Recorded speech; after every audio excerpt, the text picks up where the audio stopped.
जय हिंद प्यारे साथियों, कैसे हैं आप सभी। स्वागत है आप सभी का आपके अपने परिवार लक्ष्य वर्दी में। साथियों, इस क्लास में हम लोग हिंदी का प्रैक्टिस सेट करते हैं। आप किसी भी एग्जाम की तैयारी कर रहे हैं जिसमें आपके हिंदी से क्वेश्चंस पूछे जाते हैं, आप सभी के लिए ये क्लास ले सकते हैं। साथियों, बिना किसी देरी के शुरू कर लेते हैं आज की क्लास। आज की क्लास का आपका पहला क्वेश्चन है, रीता से सुंदर है वाक्य में किस कारक का प्रयोग हुआ है। आपको बताना है रीमा रीता से सुंदर है, इस वाक्य में कौन से कारक का प्रयोग हुआ है। तो देखिए यहाँ पर क्या हुआ है, तुलना। जहाँ पर आपकी तुलना होती है वहाँ पर आपका कारक हो जाता है कौन सा, अपादान कारक। तो सही आंसर इसका हो जाएगा ऑप्शन नंबर बी, इस वाक्य में अपादान कारक है। क्लियर। इसके बाद अगला क्वेश्चन है आपका, प्रविशेषण किसे कहते हैं। प्रविशेषण बताना है आपको किसे कहते हैं। देखिए, विशेषण से पहले लगने वाले शब्द, या फिर विशेषण की विशेषता बताने वाले शब्द, विशेष की विशेषता बताने वाला शब्द, या फिर विधेय की विशेषता बताने वाले शब्द। तो आप सभी को पता है कि विशेषण की क्लास में आप लोगों ने पढ़ा है कि जो शब्द विशेषण की भी विशेषता बताते हैं उन्हें प्रविशेषण कहा जाता है। तो इसका जो सही आंसर हो जाएगा आपका ऑप्शन नंबर बी।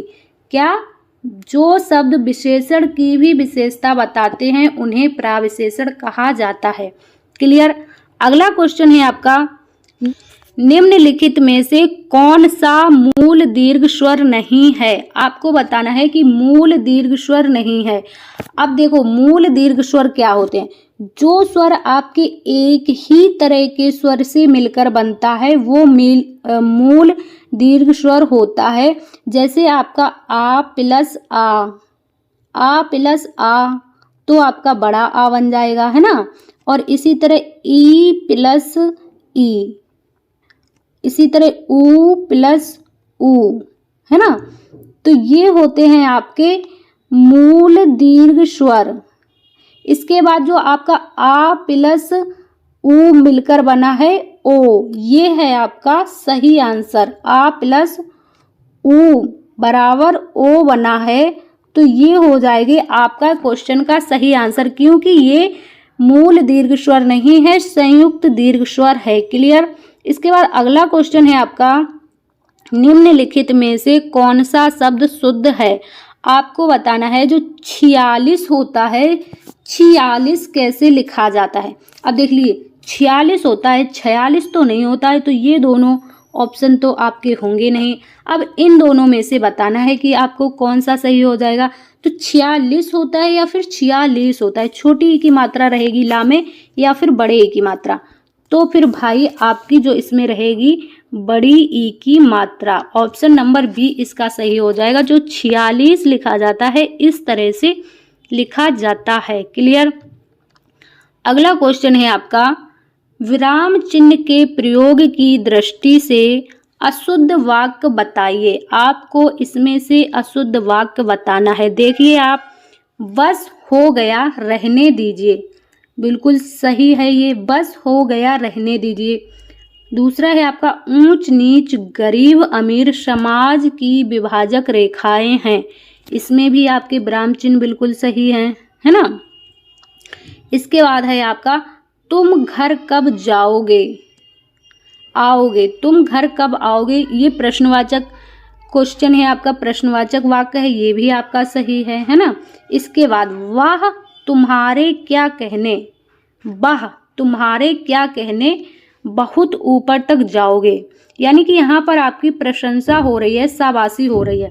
तो ये विस्मयादिबोधक चिन्ह आपका बिल्कुल सही लगा है।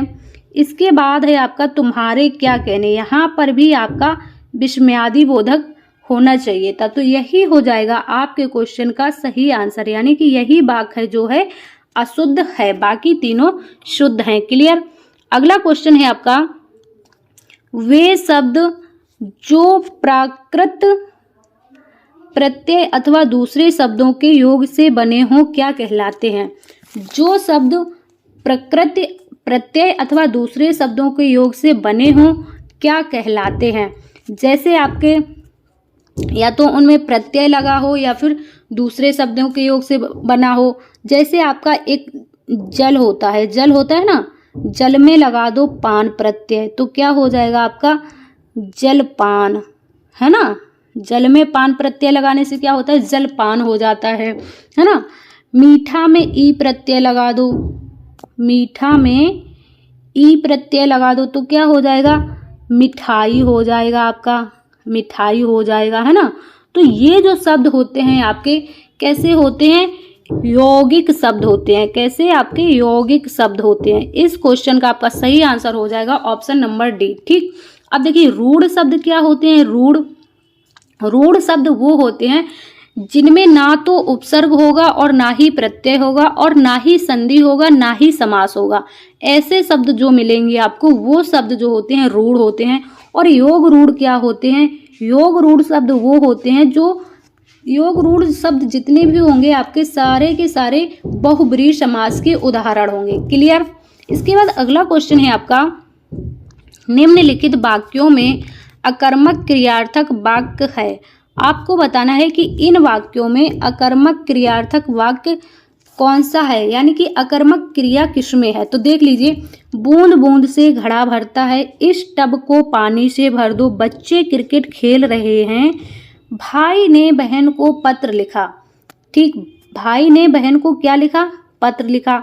आपको बताया था कि जहां पर क्या का क्वेश्चन करने पर आंसर मिल जाए वहां पर सकर्मक क्रिया होगी और जहां पर क्या का क्वेश्चन करने पर आंसर ना मिले वहां पर आपकी अकर्मक क्रिया होगी। ठीक, तो क्या लिखा पत्र लिखा। ठीक है, क्रिकेट खेल रहे हैं, यहाँ पर आप पूछेंगे क्या खेल रहे हैं तो क्रिकेट खेल रहे हैं।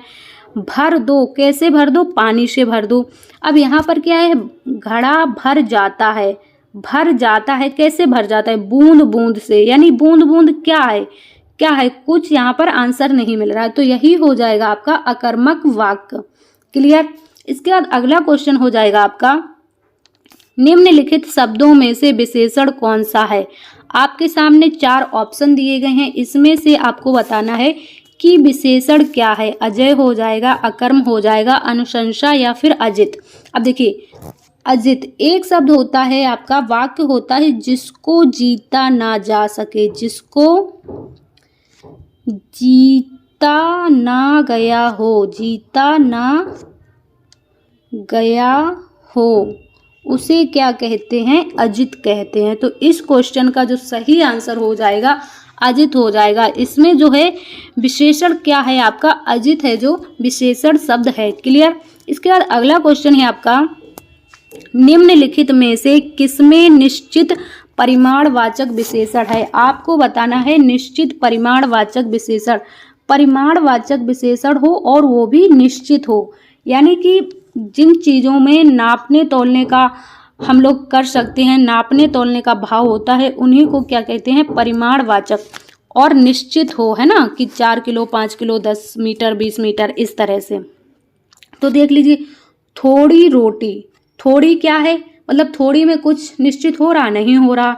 जरा सा में भी कुछ नहीं निश्चित हो रहा है। बहुत सारा, बहुत सारे में भी कोई निश्चितता नहीं आ रही है।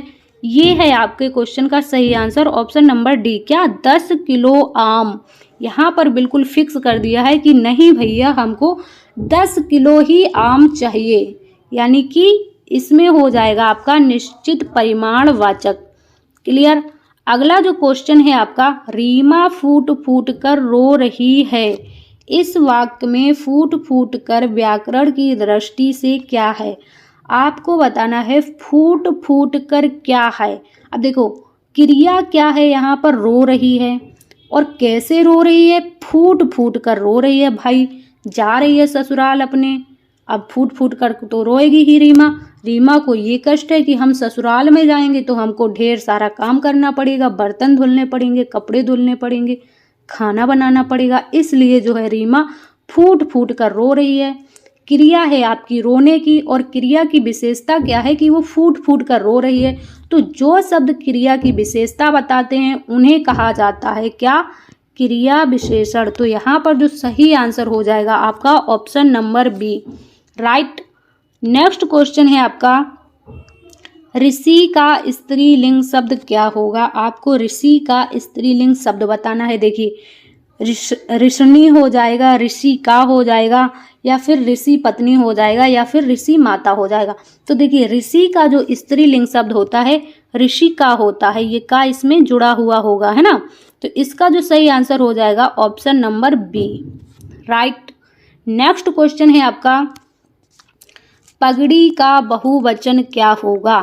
आपको बताना है पगड़ी का बहुवचन क्या होगा। पगड़ियाँ हो जाएगा, पगड़ी हो जाएगा, या फिर पगड़ी माला हो जाएगा, या फिर इनमें से कोई नहीं।